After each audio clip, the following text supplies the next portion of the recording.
storyteller of the evening is the fabulous Adam Bottner. He is a former litigator and now director of business development for a legal technology company, so he's our lawyer. He was born in New York but raised in Des Plaines and now lives, where? Buffalo Grove, yeah, local.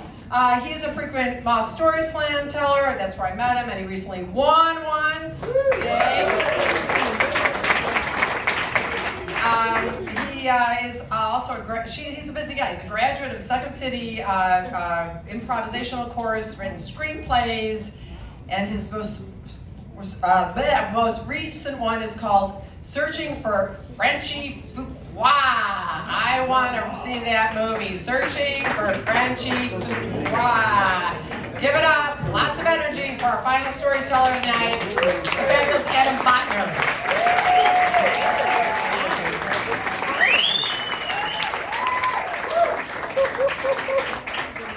Don't you like we just strolling up here, just like, whatever, they can keep clapping till I get up there. No, we're fine, Dave. You want anything? Thank you.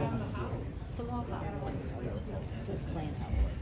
So I always wanted to be an avid reader. When I was a little kid, my older brother and my dad would read these Tom Clancy and Robert Ludlum spy thrillers, and they would talk about them, and I'd be like, what are you guys talking about? I want to know what's going on with that. But I was too little. I couldn't read like that level of book at the time. My brother was really bright. He would read like these really, highly, educated type books, and I'm like, I want to do that, but I couldn't. And then I got old enough to actually read these kinds of books, but I spent all my time watching TV, and I became like an expert in the Dick Van Dyke Show and the Andy Griffith Show, and I knew every line from every Honeymooners episode. I mean, I could have written a doctoral thesis on Ralph Cramden, and I spent so much time watching TV. It was like I was addicted to it. It was like a heroin addiction, and I couldn't break the addiction. And then I get to high school, and there's all these great books that we should be reading in high school. Like Shakespeare and Joseph Conrad. And I got a B+ on a paper on Hamlet in high school, but I didn't read Hamlet. I didn't even read the Cliff Notes, and I don't even know how that happened. And I'm not proud of it. I should have read the book, but I was just too lazy. And I was getting a B+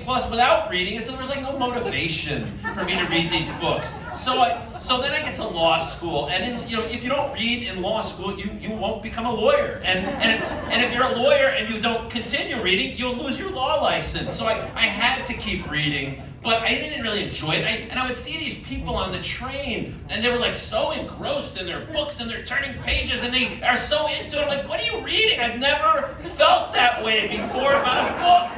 I want to feel that way, and they're so into it. And then I hear people say, oh, it's an easy read. I read it over the weekend. I'm like, it took me 2 years to read Exodus. And I don't understand what you're reading. Where are you getting these things from? Why can't I do that? And at some point, somebody recommended, they said, you should really check out Kurt Vonnegut. There's a book, Galapagos, I think you'd really like. I'm like, I've heard that before. I don't like anything, And so I give it a chance because I'm desperate. I want to be an avid reader. It's my life's ambition, And I get Kurt Vonnegut and I start reading this book, Galapagos, and it's like, oh my gosh, it's like it's the thing I've been looking for. It's like he's in my head and he's looking at the world the way I would look at it, but he's so articulate and funny. And I can't get enough of it. I read that book. I read Slaughterhouse-Five. I read Cat's Cradle, and I'm so into Kurt Vonnegut. I love it. I read everything I can get my hands on. And I don't even know if that counts as being a reader if you're only reading one author, but I don't care. I just love it so much. So I'm reading everything I can. And then at some point, a friend of mine says, and by the way, at that time, that question, who would you love to meet, living or dead, in the history of Earth, And I'm thinking, JFK, Plato, Socrates, George Washington. I'm like, no, Kurt Vonnegut is my guy. This is the guy, and he was alive. And I would love to meet this guy. And at some point, actually, some point later, a friend of mine who knew how much I love Vonnegut, he calls me and he says, I think Kurt Vonnegut's going to be speaking at the Glenview Public Library Association at December 24th or 14th or something. And I'm like, okay, good, got it. I'm on it. I love Kurt Vonnegut. And I don't write anything down. I don't do anything with that information. That's it. It like went in and out like that. And so like a few weeks later, I'm driving around and I'm like, wait, I think today's the day. I think today's Kurt Vonnegut day. And it was like almost like Kurt Vonnegut himself had like implanted in my brain, from his brain, through the ether into my brain, that today's the day. You have to see me today, Adam. It's Kurt Vonnegut talking to you.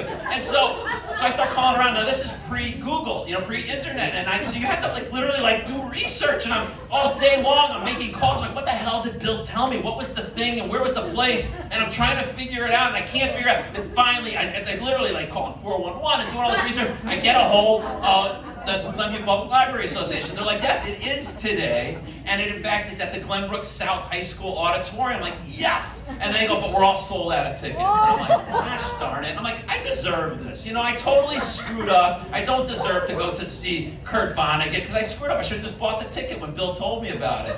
But then I'm thinking, wait a second. I'm a litigator. I should be able to talk my way to anything. And so I decide I'm driving out there. So I leave my office downtown. I'm in my suit, my trench coat. I drive out to the suburbs.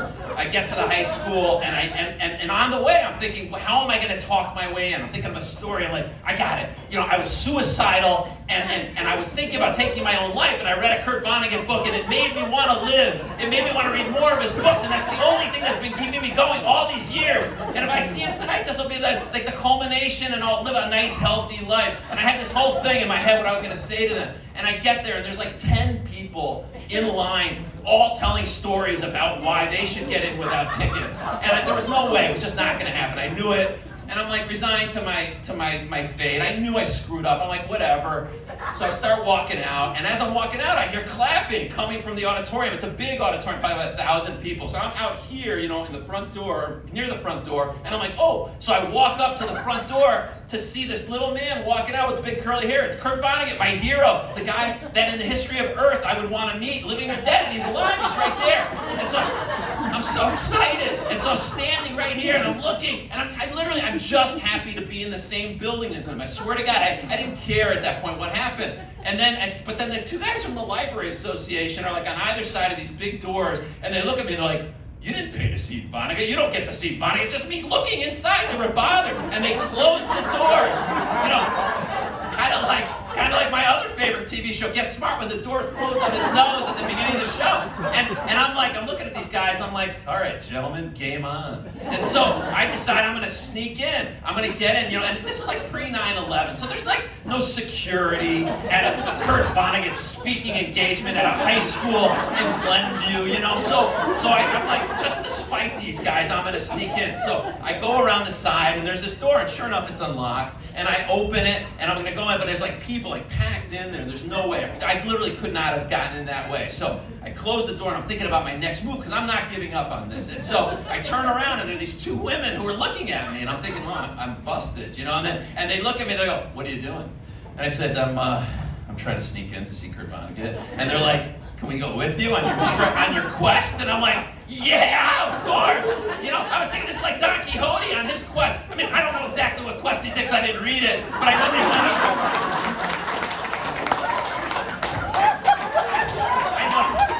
I know he had a quest. That's all I had heard.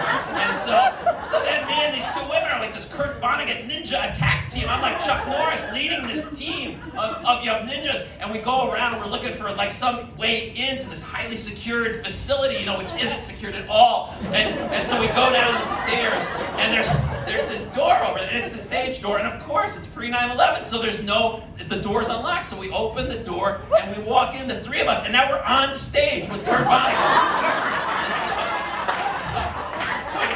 We're in the dark, we're like in the shadows behind the curtains. He's talking to the audience out there, we're over here, he's talking that way, we're like 20 feet away from him.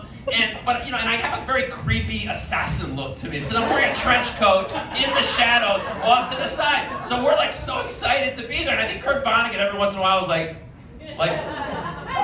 looking like, who is this nut job with a trench coat in the shadows off to the side? But we're just thrilled to be there. Just so happy to see our hero. And then he's finishing up, and he's an older man, so the Library Association people come from over there to bring him off stage. They walk up to him, he finishes, and then they walk him this way. And the people, the two women with me, they're like, we gotta get out of here, he's coming this way. And I'm like, no, this isn't what I want to live to meet this guy. I'm not leaving anywhere. So they leave, and now Kurt Vonnegut's coming. I'm like, okay, Bottner, think of something quippy, something funny to say, something to make Kurt Vonnegut laugh, or maybe quote something from a Vonnegut book, and he'll say, wow, that was really appropriate for this moment. I want to write a book with you. And I'm so excited as he's coming closer. And I'm like, okay, what am I going to say? And he's getting closer. And I'm like, come on, Bottner, think of something. And I can't think of anything. My mind is 100% blank, like a newborn baby. And he's right here. And I'm like, the best I can do at that point is I stick my hand out and go, Mr. Vonnegut, I'm your biggest fan. And I must have looked like a nut job, my trench coat in the dark, and if the Library Association people were like Secret Service, they would have knocked me down, rushed him off, they would have called for backup and had me arrested, because I looked like a nut. But they weren't. They were Library Association people, so they didn't do anything, and they provided no security whatsoever for him. And then he was like, although I think he was a little bit afraid, he did shake his hand. He reached out to shake my hand. We shook hands. It was like, check that box, one of my favorite things ever. So I would urge all of you, pursue your craziest dreams, but don't do it with a trench coat or you'll probably get arrested.